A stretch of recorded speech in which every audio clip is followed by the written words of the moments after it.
Good, happy Monday afternoon. I'm Riley King, and welcome to this Monday afternoon edition of the Riley King Newscast, right here on the Riley King Network.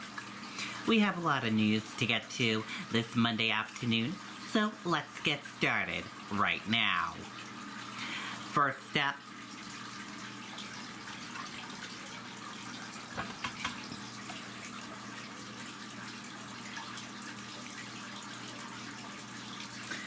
Manchester police investigating shooting inside Cheers and Beers on Elm Street on Saturday.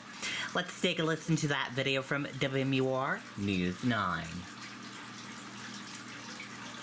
Manchester police investigating a shooting that took place inside Cheers and Beers on Elm Street Saturday night. So at about 11:50 p.m., officers were patrolling the area, Elm and Lowell Street. They were flagged down for the report of a shooting that had taken place. Responding officers found the victim in the alleyway behind the bar and immediately began providing life-saving care. That 29-year-old victim was transported to a local hospital with serious injuries. This incident's very concerning to us. We've been working very hard at securing the downtown area, especially for the nightlife.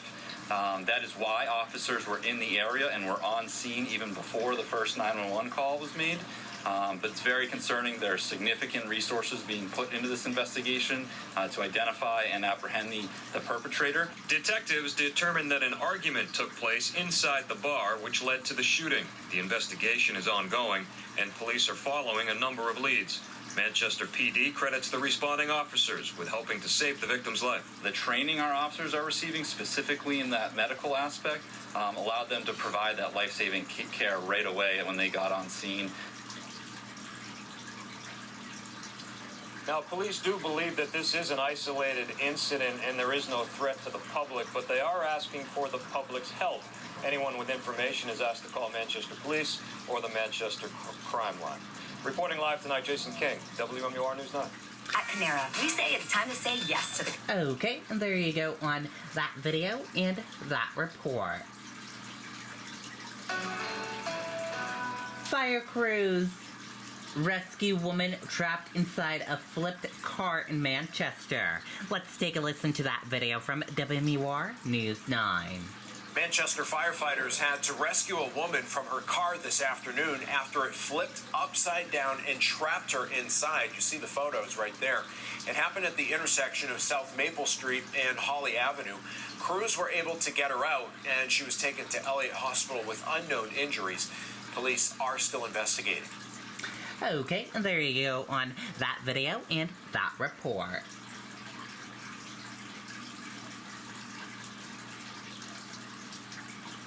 Hundreds attend calling hours for Donna Briggs. Let's take a listen to that video from WMUR News 9. A massive turnout today in Londonderry as hundreds of police officers, family and friends came to pay their respects to the Briggs family.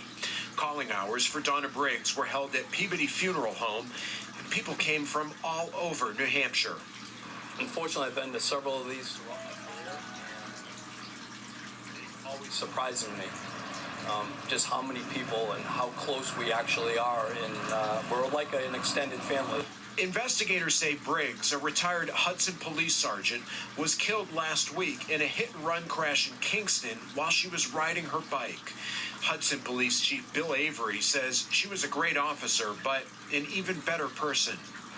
And Donna and I were very close, went to the police academy together, spent many hours patrolling the streets of Hudson together and working other assignments throughout our careers, so it hit home to me.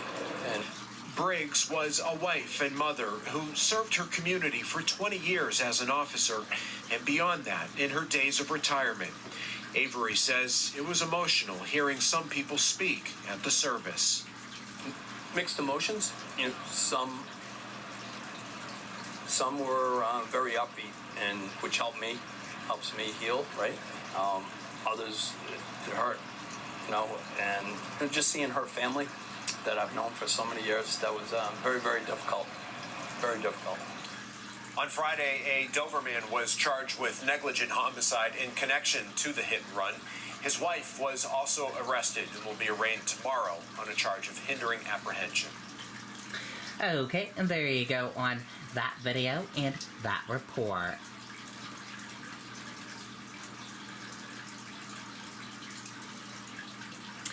Democrats face critical week on Capitol Hill.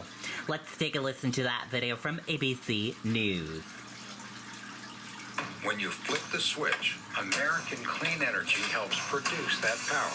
And clean energy companies across New Hampshire are making it happen, harnessing the wind to power thousands of homes and jobs. Now, Congress has the power to pass comprehensive infrastructure plans that level the playing field for clean power, with smart incentives that encourage companies to boost investment, creating more good jobs and more energy right here in New Hampshire.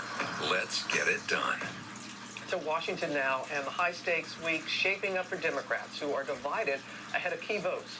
President Biden's agenda on the line. Congressional correspondent Rachel Scott is there on Capitol Hill with the latest. Good morning, Rachel.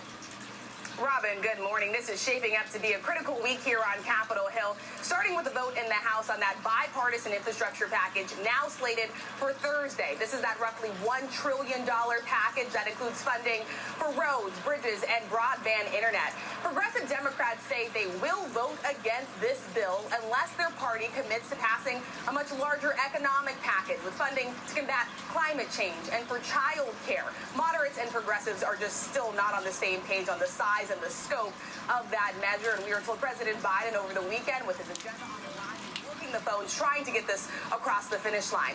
All this as the nation barrels towards a possible government shutdown on Friday. Congress must pass a measure to keep the government funded, but they are also debating over whose responsibility it is to also raise the debt limit and whether or not those two items should be linked together. The Treasury Secretary has warned that if Congress does nothing, the government will not be able to pay its bills by October, sending the country into a debt crisis, Robin. All right, Rachel, thank you.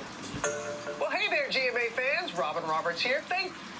Okay, and there you go on that video and that report. And that does it for this afternoon edition of the Riley King Newscast right here on the Riley King Network.